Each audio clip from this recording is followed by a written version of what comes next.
Bonjour et bienvenue sur la mécanique universelle. Alors aujourd'hui nous sommes mercredi 9 juin 2021 et je continue ma réflexion sur Nietzsche. Voilà, je voulais parler de sa santé à mon sens. Bon voilà, il faut toujours penser que c'est une façon de penser tout à fait intuitive, mal documenté, etc. Donc c'est juste pour apporter peut-être des intuitions comme ça. Euh, pour ceux qui chercheront vraiment précisément ce qui s'est passé dans la vie de Nietzsche et euh, voilà et sur sa pensée, etc.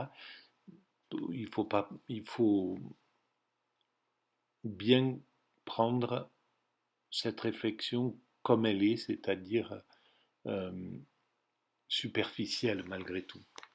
Bon, après, je sais pas, voilà, je suis pas assez spécialiste pour dire si ça a un petit intérêt ou pas. Mais en tout cas, quelque chose me pousse à le faire, voilà, comme quelque chose poussait Nietzsche à écrire ce qu'il écrivait. C'est aussi simple que ça. Alors, à partir du livre de Lou Andrea Salomé, je voulais lire une lettre qu'il lui envoie à un certain moment où deux choses qui me semblent lui redonner le goût de vivre d'une certaine façon lui arrivent. La lettre, une invitation de Lou pour quelque chose, je ne sais pas ce que c'était, et le fait que je pense que son gai savoir venait d'être édité, ou enfin bon, bref, il y avait quelque chose qui était en route, comme tout créateur, quand quelque chose est en train de se passer, euh, nos sensations, nos angoisses, c'est un petit peu comme quand on est amoureux. On- Notre corps fonctionne bien mieux que quand on est dans le chagrin, quand on est dans la solitude, voilà, quand on est replié sur soi-même, on, on ressent toutes les douleurs de son corps. Et quand on est dans un état d'euphorie, ben, c'est autre chose. Donc voilà mon explication, c'est qu'une grande partie de ces souffrances, de ces migraines psychiques et ophtalmiques, etc., étaient liées à la somatisation de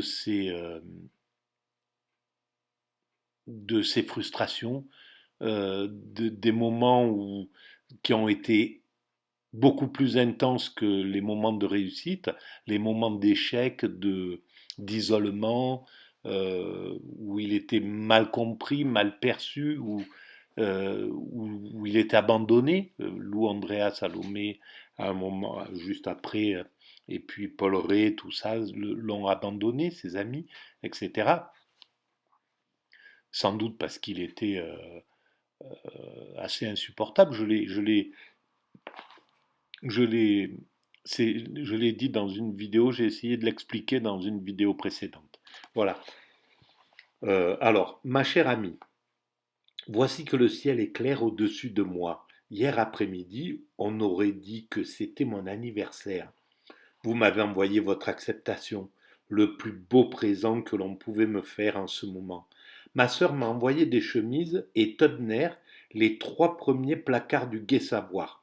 Et en outre, je venais justement de terminer la dernière partie du manuscrit, et avec elle l'œuvre de 6 années, toute ma période de libre pensée.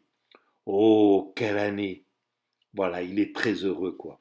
Oh, quelle année! Quel tourment de toutes sortes, quel isolement, quel dégoût de la vie.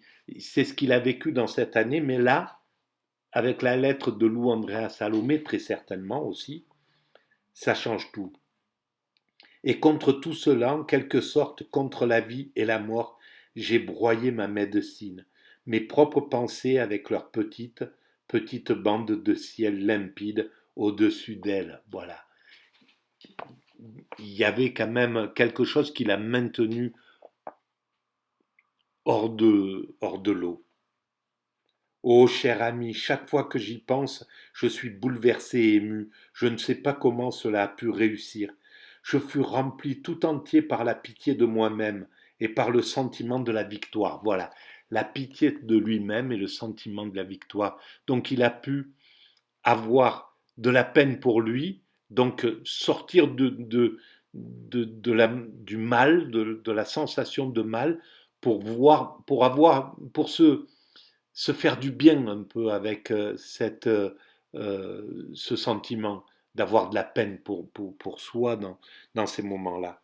Plus l'idée de la victoire. Voilà, ces deux choses l'ont remis sur pied. Et il le dit tout de suite après. Car c'est une victoire, et une victoire complète. Même ma santé physique, en effet, est revenue. Je ne sais d'où. Et tout le monde m'assure que j'ai l'air plus jeune que jamais. Le ciel me garde de faire des folies. Mais puisque dorénavant c'est vous qui me conseillez, je serai bien conseillé, et je n'ai plus rien à craindre. Et en ce qui concerne l'hiver, j'ai pensé sérieusement et exclusivement à Vienne. Les projets de ma sœur sont tout à fait indépendants des miens. Il n'y a pas d'arrière-pensée à ce sujet. Le sud de l'Europe est maintenant sorti de mon esprit. Je ne veux plus être seul. Je veux réapprendre à vivre en être humain.